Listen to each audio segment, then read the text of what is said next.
जल परियों के मिथ की शुरुआत होती है ग्रीक मिथोलॉजी में। ये बात है 800 बीसी की, जब इन जल परियों को सायरन्स बोलते थे। सायरन ऐसे जीव थे जो कि कैप्री नाम के आइलैंड पर रहते और जो भी नाविक उसके पास से गुजरता वो उनकी आवाज सुनता। ये सायरन इतना मधुर संगीत गाती कि नाविक अपनी नावों को छोड़ के पानी में कूद जाते ताकि वो इन जल परियों से मिल सके और उनकी नाव पहाड़ियों से टकरा के डूब जाती। वहीं जब कहानी का हीरो ओडेशियस कैप्री आइलैंड से गुजरा तो उसने अपने लोगों से बोला कि इन जल परियों के गानों से हमें बच के रहना होगा, और इसके लिए उन्होंने अपने कानों में मोम डाल लिया ताकि उन्हें आवाज ना आए। अफ्रीका के अंदर इन जलपरियों को मामी वाटा बोला जाता। ऐसा कहते कि ये जलपरियां लोगों की बीमारियां दूर करती है, इसीलिए छोटे बच्चों को पैदा होने पे पानी में नहलाते कि वो जलपरी इन बच्चों को बीमारी से दूर रखेगी। ये तो बात हुई मिथोलॉजी की। कुछ साल पहले 2013 में एनिमल प्लैनेट ने जलपरियों पे एक डॉक्यूमेंट्री बनाई और उसमें ये बोला कि उन्हें एक जलपरी की बॉडी मिली है। उस डॉक्यूमेंट्री को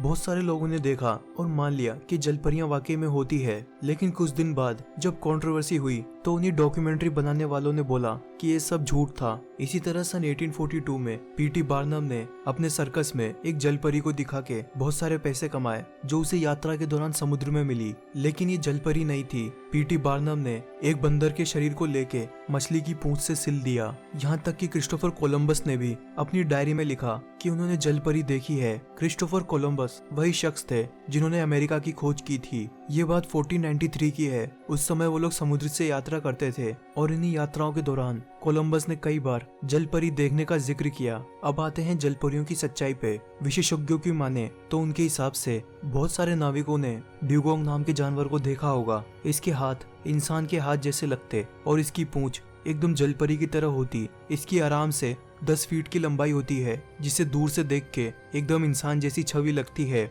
विशेषज्ञों की माने तो उनका कहना है कि जब इंसान पहली बार समुद्र में जाने लगे तो उन्होंने ऐसे ऐसे जीवों को देखा जिनकी उन्होंने कल्पना भी नहीं की होगी, और जब वो वापस अपने घर पे लौटे तो उन्होंने इन जीवों को बहुत ही बड़ा चढ़ा के बताया। उन्होंने कहानियों को इस तरह से बनाया कि लोगों को उन पे यकीन होने लगा। लेकिन इन सब के विपरीत जलपरियां वास्तविक भी हो सकती है, क्योंकि इंसानों ने 80% से ज्यादा समुद्र को एक्सप्लोर नहीं किया है।